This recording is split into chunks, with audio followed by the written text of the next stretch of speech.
Hi, this is Merlin. In this short video, we are going to see how to paint moss. Firstly, I'm blocking and creating structure of where the piece goes in the painting. I'm dabbing some of the muted greens, that is tallow green mixed with a little amount of burnt umber. I'm going to work from dark to light tones. I'm building texture through layering green tones. My palette has sap green, tallow green, cadmium yellow, yellow ochre, burnt sienna, and white.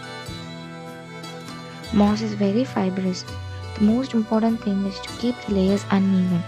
I'm working on the fibrous structure with a very thin brush. I used yellow ochre, burnt sienna and white to paint the dried fibers.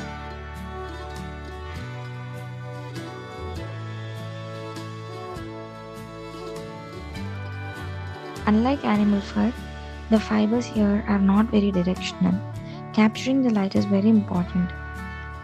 I'm highlighting some strays here and there that is eventually going to make my painting look more natural. Thank you for watching. Have fun creating.